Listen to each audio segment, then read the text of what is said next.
দাঁড়া না, শোন।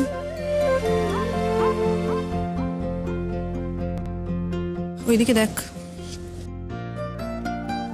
কি অনুভব ডাকে, আবার কাকে? কি হয়েছে? হাঁ করে তাকিয়ে আছে তোর দিকে, মনে হচ্ছে একেবারে যেন চোখে হারাচ্ছে তোকে। দূর ছাড় তোর কথা। হ্যাঁ আমি আসছি। এসো, এই হচ্ছে আমাদের অনুভবের বউ।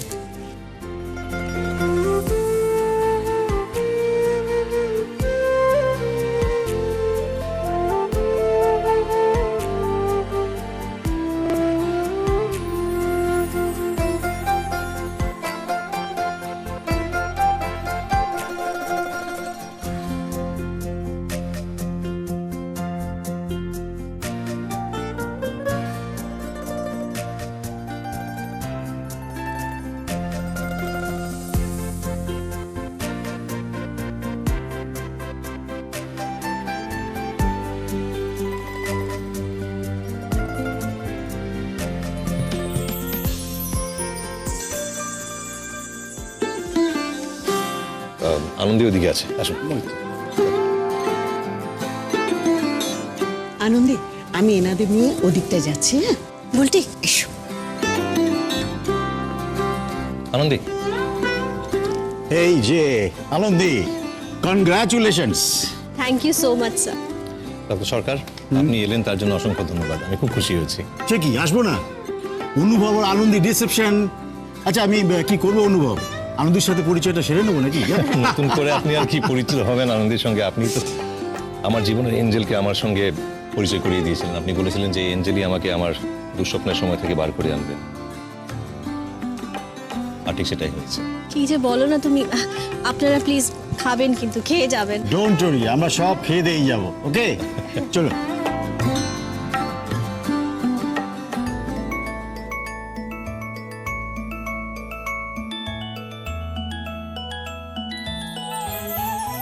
ওইদিকে দেখো কে। হ্যাঁ, এই দেখো, আসল গেস্টটা তো এখন এসছে, আমাদের ভিআইপি গেস্টস।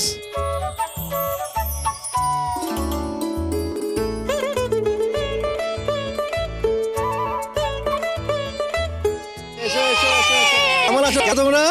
ভালো। ভালো আছো? এই সৌনক, রঞ্জন, এদিকে আয়, দেখ কে এসছে। এই দেখো আরে কারা বাবা! এসে গেছে।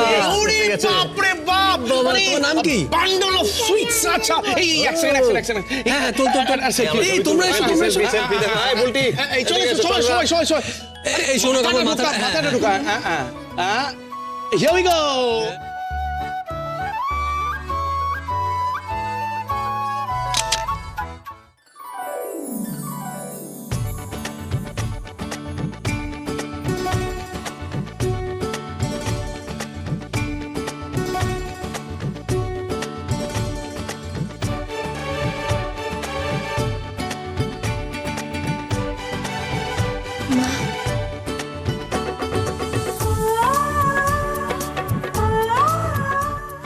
মা, কেমন আছো মা? সব ঠিক তো? সব সব ঠিক আছে সব। এক মিনিট দাঁড়াও তো। বলছি, সকালে মা ফোন করেছিল, বলল মনটা ভালো নেই, কান্নাকাটি করছিস। কি হয়েছে? এটাও বলা হয়ে গেছে মায়ের তোকে? ওরম ভাবে বলছিস কেন? মা তো আমাকেই বলেছে। এই আনন্দি, বলছি কি সুন্দর লাগছে রে তোকে। হ্যাঁ,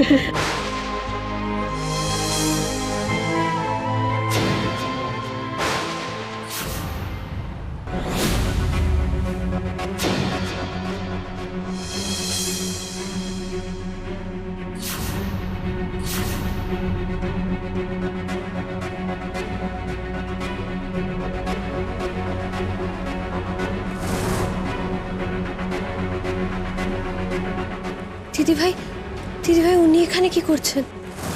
ও মা, আমি তো ওনাকে ইনভাইট করেছি, আমি আসতে বলেছিলাম। তুই এত ভয় পাচ্ছিস কেন? না ভয় না, কিন্তু তুই হঠাৎ ওনাকে ডাকতে গেলি কেন?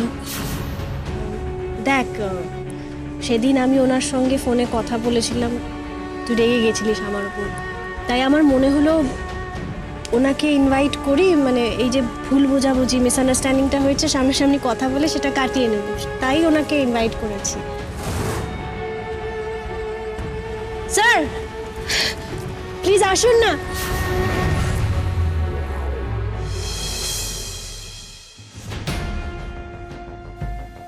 Congratulations. Thank you sir, thank you. Please একটু সবার সাথে আলাপ করে দিয়ে আসুন। মা, কাকিমুনি, কাকুমুনি, শুভময় স্যার ইন্দুর ব্যাডমিন্টন কোচ। আমার মা, কাকুমুনি, কাকিমুনি আর আমার husband doctor Anubhav Maitra. Sir সত্যি থ্যাংক ইউ, মানে আমি ভাবতেই পারিনি এত শর্ট টাইমে এরমভাবে ইনভাইট করলাম, আপনি এলেন, আমি সত্যি এক্সপেক্ট করিনি। Thank you so much. না না না, আসবো না কেন? আমার ফেভারিট স্টুডেন্টে দিদির বউ ভাত, আমাকে তো আসতেই হয়। Thank you, thank you. বলছি একটু ধরুন। হ্যাঁ হ্যাঁ আর একটা বিষয় স্যার আপনাকে বলার ছিল, মানে সরি বলার ছিল আপনাকে। সরি? কোন ব্যাপারে বলুন তো? সেদিন আপনাকে ফোন করে একটু বিরক্ত করেছি, আপনার সময় নষ্ট করেছি, আপনাকে হয়তো একটু অফেন্ড করে ফেলেছি, মানে আমি এক্সট্রিমলি সরি স্যার। কেন? ইন্দু কি আপনাকে কিছু বলেছে? না, ইন্দু ইন্দু আমাদের বড্ড ভালো মেয়ে, ও আপনার বিষয়ে কিচ্ছু বলেনি। বুঝলাম।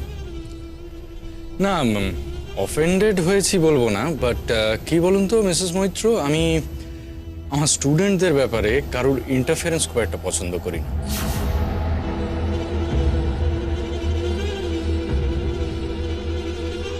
না না স্যার, আমি কিন্তু মানে ওইভাবে কিছু বলিনি, মানে আসলে বোন তো, ছোট বোন আমার, একটু চিন্তা হচ্ছিল, তাই আপনাকে অতগুলো প্রশ্ন করে ফেলেছি। হ্যাঁ, কিন্তু আপনাকেও তো বুঝতে হবে যে আমি সবার প্রশ্নের উত্তর দিতে পছন্দ নাও করতে পারি।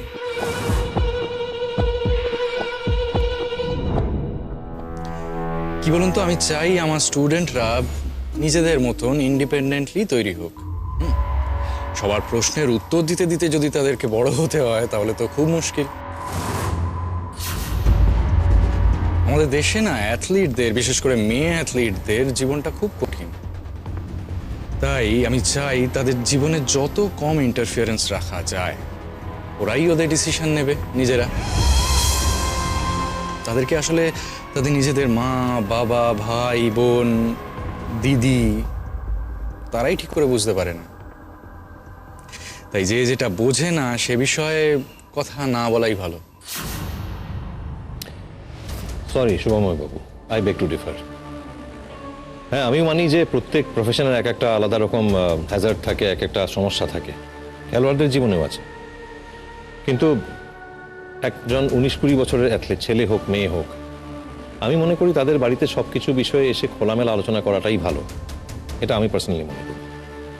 কারণ দেখুন, এই বয়সে ছেলে মেয়েদের জীবনে তো অনেক রকম সমস্যা আসতে পারে। অনেক সময় দেখা যায় তাদের খুব কাছের লোক, যার পেরেন্ট ডাইরেক্টলি, তারাই তাদের ইনোসেন্সের সুযোগ নিচ্ছে। তাই যদি ওরা বাড়িতে এসে খুলে সবটা আলোচনা করতে পারে, তাহলে বাড়ির লোকজন নিশ্চিন্ত থাকতে পারে যে everything is right. If something is not going right, আমি পার্সোনালি আপনাকে কিছু বলছি না, please don't take it personally. I am sure you are a man of character. আমি একটা জাস্ট পটেনশিয়াল থ্রেটের কথা বলছি আর কি। হ্যাঁ, এটাও ঠিক যে এখন তাদেরই ডিসাইড করতে দেওয়া উচিত যে তারা বাড়িতে কার সঙ্গে কতটা কি আলোচনা করবে, কি বিষয় নিয়ে আলোচনা করবে, তাই না চ্যাম্পিয়ন?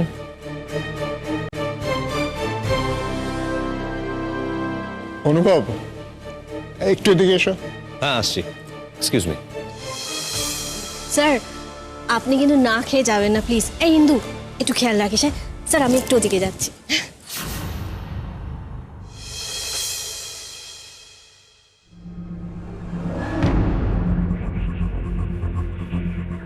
স্যার, কি অনুভবটা এতগুলো কথা বললো, এটা নিয়ে আবার স্যার আমাকে কিছু বলবেন না তো?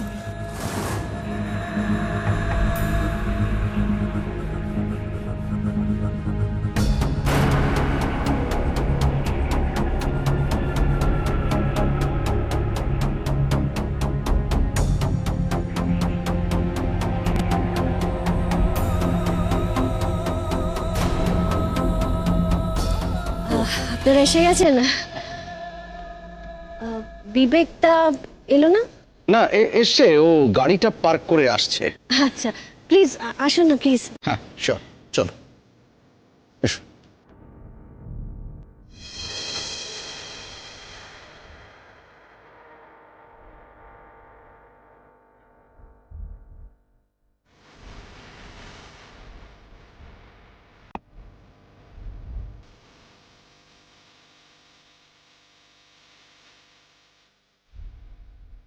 ওই দেখ বিক্রম এসেছে। জানিস না ওর সঙ্গে তো আনন্দের বিয়ে প্রায় হয়েই গেছিল।